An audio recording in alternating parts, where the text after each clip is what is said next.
In today's video, I'm gonna talk about the best farm that came with the new update in year 6 in Division 2. That nobody really talks about, even though it's insanely good and it's actually really fun. So are you looking to max out your expertise in a fast way? Or maybe you're looking for like credits or printer filaments or just materials overall? And on top of that, would you need or want some exotic components at the same time while also actually having fun? Well, then you most likely came to the right video. So with year 6, they did update the endgame with the one endgame, right? So now nobody is really stuck at level 30. Everyone can get to level 40 and get the SHD watch. So what this means is that you always will keep leveling even if you stay in Washington, right? So something that did change with that is that you can actually level from level 30 to level 40 by playing Dark Zone. And this changes the game a lot. On top of that, you do get the SHD watch by just hitting level 40. So you can probably see where we're going with this. So what I've been doing is to create new characters at level 30 or actually 30.99. So basically you start at level 31 and then you level up to 40, you get the SHD watch, and then you put that into expertise or just getting materials yourself, right? Which is extremely good way to do it. And I've been doing all this by just playing Dark Zone, killing landmarks, and just having a bunch of fun again in Dark Zone. So how long does this take and what is it good for, right? As I said, SHD watch is basically what you're gonna get. So you want to try to be around 3000 SHD. It's a pretty good point to start doing this. You can be lower, and especially since this is doing it through Dark Zone and you're not doing it in New York, which is hella boring in my opinion, and you are not getting boosted, which I mean would be the fastest way. If you want to farm this the fastest, you have 10 friends and they clear a mission and then invite you at the end of the mission, and that way you can do this in like 5-10 minutes ish from 31 to 40, right? But yeah, I don't think many of us can do that, so I think this is just a super fun way to do it. So yeah, you get the SHD points so you can use the scavenging for materials, right? And you could take printer filaments and then just put it into the SHD watch.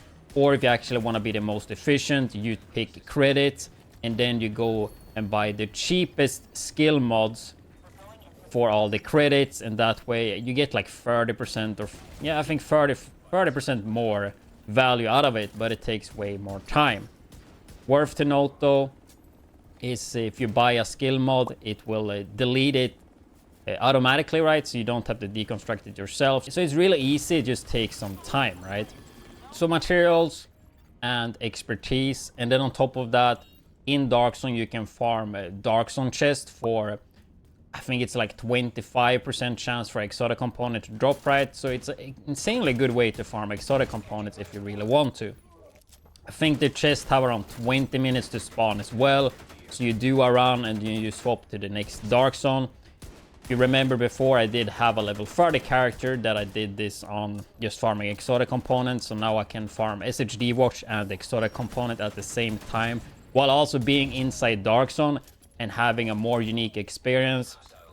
Running into other players, like the first session I did, I ran into a German player and yeah, we had some really fun moments. I will definitely make a video about the Dark Zone stuff. And then we just farmed together, and it's just like the level 30 to 40 Dark Zone is just way more interesting because the level 41 is just so predictable. The level 31, there is people with min-max stuff though, but there's like barely anyone having OP skills, for example. Most people have like pretty mediocre builds. And you never know if you run into somebody that's pretty sweaty or if they're more casual or just PvE oriented and all that. Like it's just more random.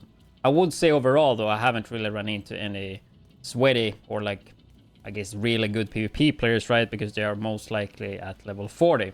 So that might be a good way for some of you guys to actually enjoy Dark Zone. Like I think it's been extremely fun to do this. I've done 2 characters so far. And the first character I think clocked at 4 hours. But that is also because I spent time crafting and like kind of sort the gear. I think the Second one took like 3 hours. But I remember going from 34 to 40 during like 50 or 1 hour. So if you just focus 100% on farming landmarks and just be efficient, I believe you can do this in 2 hours and even below with a good build. So it's not faster than Warlodge, but I mean, it can be pretty similar if you want to.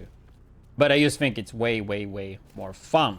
But with all that said, let me get into how this works and also give you some tips on how to do this more efficient and some tips and tricks how to get your gear and all that.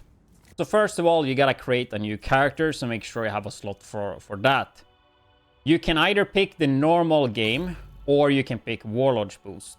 Both of them are good for different things. However though, when I do my character, I do pick the Warlodge Boost, and then you do the first mission in Washington, and you basically start at level 31. Like 1% experience from hitting level 31, right? So you get 1 level for free this way. So you do the first mission, and then you just teleport to Washington and equip gear and just go into Dark Sun and start leveling. So the normal one you would pick if you want to get the projects and stuff like that. So I've been doing that just to farm exotic caches actually, because you get the weekly SHD project that also gives you an exotic cache, right? And on top of that, a named cache. So that's a really good way if you want to get some items, which we are going to get into later.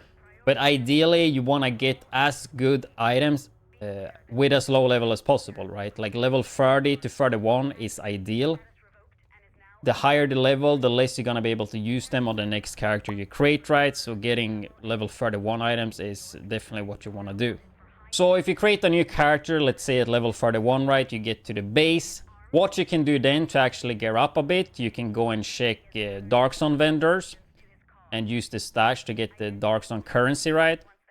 If you have saved, go to the clan and take the clan caches. They are extremely good, and that's how I got a lot of high-end.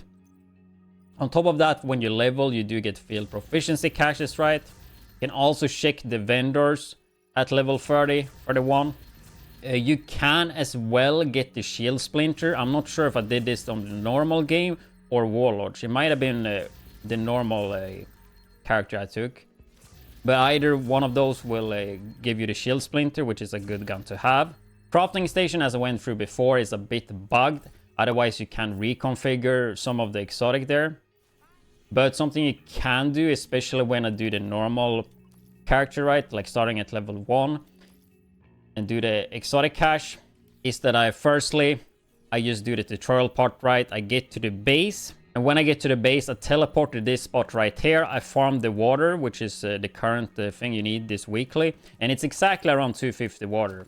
So I get the 250 water here, teleport back to the base, I donate other materials, get the exotic cache and name the cache, right? I open those, then either I sell those for credits or save them if they're good, and then I go and craft a skill mod, which is purple. And yeah, that's a pretty good way to do it. If the station worked normally, you would create gear mods here to get for your level 30 character, right? But that's not the case. And also keep in mind, like, the reason this is so good is because you're gonna be in the normalized Dark Zone. So even though you have level 31 gear or 30 gear, it will be normalized up to level all the way up to level 40. So your gear will actually be good all the time, which makes this farm really easy.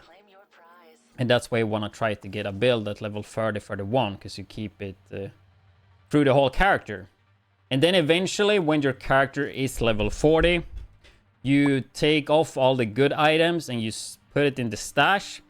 You go and share the materials as well, which I guess worth to note before, right? You gotta share the material as well to do the project, right?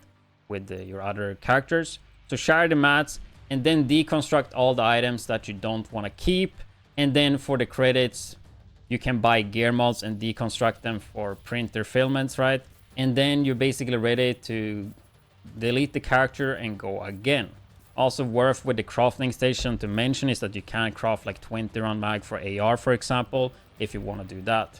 Yeah, I think this video kind of went everywhere. I might do another one where I'm actually structuring up the guide a bit more if you guys are interested. I don't know what the interest is for this, but I think this Dark Zone is actually extremely fun, and I haven't had this fun in Dark Zone in Division 2 in forever, like maybe Warlords.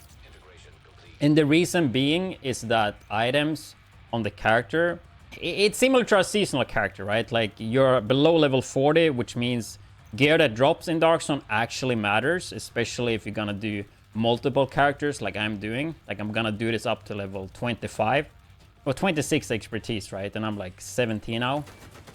And I don't really care too much about the expertise, but this is a way to play Dark Zone while actually getting some rewards for doing it, being leveling the expertise.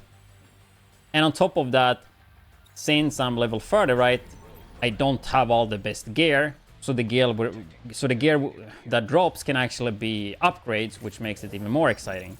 So I have been hijacking people, hoping to get better gear. I have had some random PvP and voice chat interaction that seems way more random than it would be at level 40.